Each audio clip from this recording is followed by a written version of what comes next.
Salam alaikum. Comme corriger-type de l'examen pour les masters de stats appliqués, je vais faire une vidéo en corrigeant un des travaux des étudiants envoyés.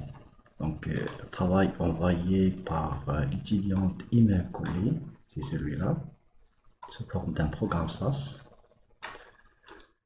Je vais le prendre avec copier et je vais le coller dans la version de SAS que je suis en train d'utiliser. Donc il s'agit de SAS University Edition. Donc je vais coller le travail. Donc voilà le travail qui a été envoyé par l'étudiante. Et comme vous le voyez, la première partie qui consiste à créer ce qu'on appelle la bibliothèque permanente qui va porter comme nom votre 2019, ou exactement dans le répertoire du groupe ainsi que le nom de l'étudiant. Alors je vais commencer par la création de ce répertoire qui doit exister physiquement. Donc dans mes dossiers, alors je vais créer un dossier qui va porter comme nom J4. Et dedans, un autre répertoire qui va porter comme nom le nom de l'étudiant qui a été envoyé. Donc c'est email. Bon, de préférence, gardez minuscule et majuscule tel qu'il est. Donc c'est en minuscule, email, coller. Entrée. Donc le répertoire il existe physiquement. Et si j'exécute ce code, si tout va bien, il va y avoir une nouvelle bibliothèque qui va porter comme nom votre 2019. Alors j'exécute cette ligne. Et voilà, notre bibliothèque elle est là et il me dit qu'elle est créée avec succès. Je reviens vers le code envoyé, la partie suivante qui consiste à créer la première table, exécution, création avec succès. La deuxième partie, la deuxième table, exécution, et bureau de vote. La liste des électeurs sur les deux bureaux de vote sont correctement créés. Tout va bien. Le code suivant, c'est les résultats des électeurs. Donc, le numéro de bulletin numéro 3 a voté pour le candidat numéro 1. Le premier bulletin a voté pour le candidat numéro 4, et etc. J'exécute. Les résultats du premier vote sont là. La partie suivante, c'est les résultats du bureau de vote suivant, exécution. Et voilà, les résultats sont là. Maintenant, pour délibérer, nous devons d'abord créer la table totale en fusionnant les résultats des différents bureaux de vote. Ici, pour notre cas, dans un premier temps, il n'y a que deux bureaux de vote. Alors, j'exécute cette partie-là qui permet de créer la table totale toujours dans la même bibliothèque. J'exécute. Tout va bien. Donc, les 4 qui proviennent du premier bureau de vote et les 4 qui proviennent et les 3 qui proviennent du deuxième bureau de vote. Continuons avec la correction et la vérification si tout va bien.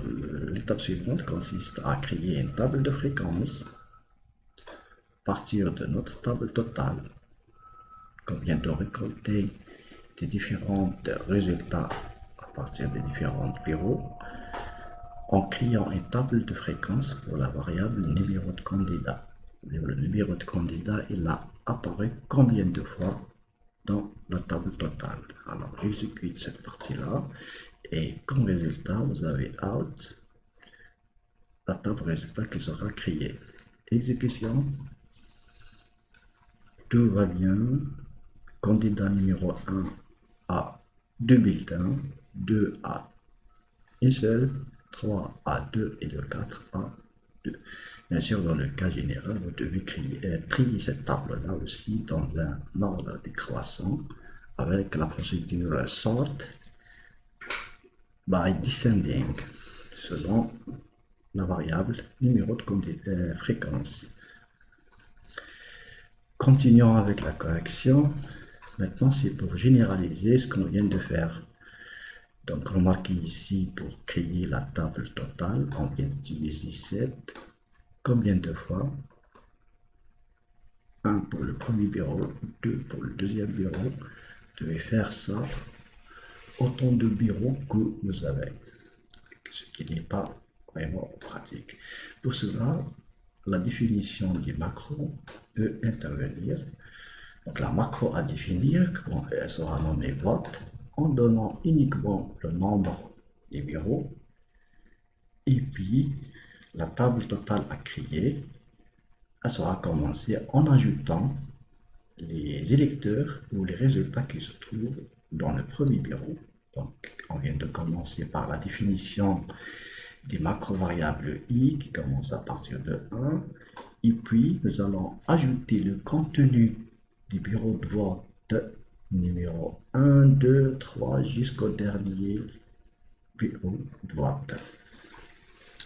Donc vous allez utiliser la boucle de while, c'est-à-dire tant que le i est inférieur ou égal au nombre de bureaux, qu'est-ce qu'on fait? Nous allons utiliser la table totale qu'on vient de créer, sauf que pour différencier avec le résultat précédent et le résultat suivant, je vais utiliser une deuxième table qui est un résultat de la macro. Donc je vais utiliser tout simplement 2. Donc je vais utiliser la table total 2 en chargeant quoi? En chargeant total 2 que nous allons créer à partir des résultats du bureau i qu'on vient de récolter. Et en gardant uniquement le numéro de candidat, puisque le plus important, ça sera d'avoir un résultat anonyme, soi-disant. Bon, après avoir ajouté un bureau, vous passez au bureau suivant, vous devez incrémenter la valeur de i. OK. Et comme ça, on a terminé avec la définition de la macro vote. Donc, si tout va bien, vous devez exécuter cette partie-là qui permet de définir la macro. Et malheureusement, il y a quelques erreurs. Il veut dire quoi? Il veut dire que keyword do, celui-là, a pas as text. C'est-à-dire que cette ligne-là, qui consiste à définir la variable i qui vient de commencer avec 1 et un retour chariot, le 2 ici appartient à ça. Donc ici, vous devez ajouter point virgule. Point virgule. Définition à nouveau. Cette fois-ci, il veut dire quoi? Accepted the semicolon, point virgule, not found after while clause. Donc ici, là, point virgule est obligatoire aussi. Alors, je vais ajouter point virgule, exécuter une autre fois si tout va bien. Cette fois-ci, il me dit que and a pass as text. Donc c'est le même problème du point virgule ici, dans le code. Point virgule, redéfinition, exécution, cette fois-ci tout va bien et la macro est prête à utiliser. Maintenant pour l'appel à une macro, donc le problème du cours à distance, pour effectuer l'appel à la macro, c'est pourcentage, le nom de la macro c'est vote. Vote en passant en paramètres.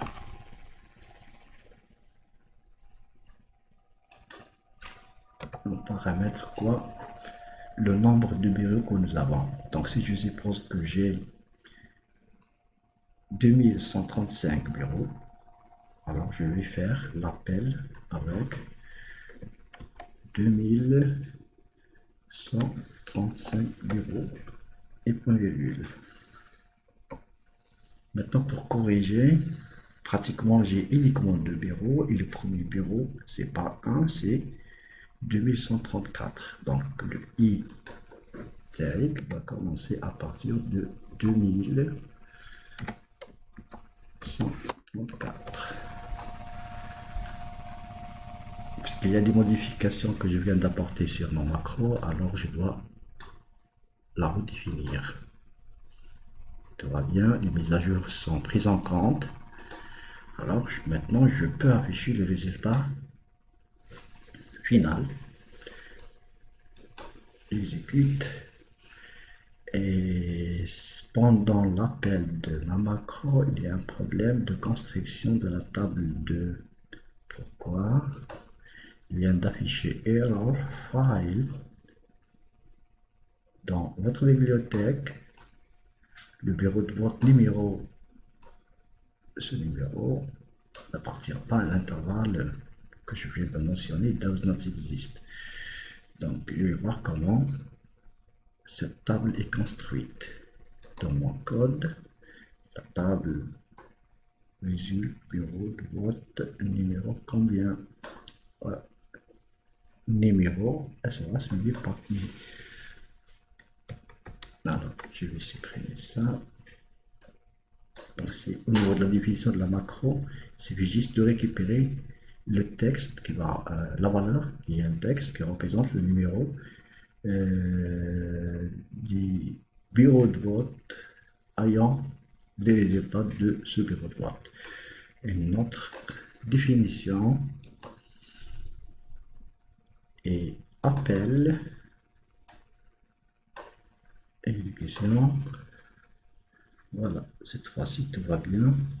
Et remarquez, la table 2 contient 7 résultats qui est identique à celle-là. 7 candidats.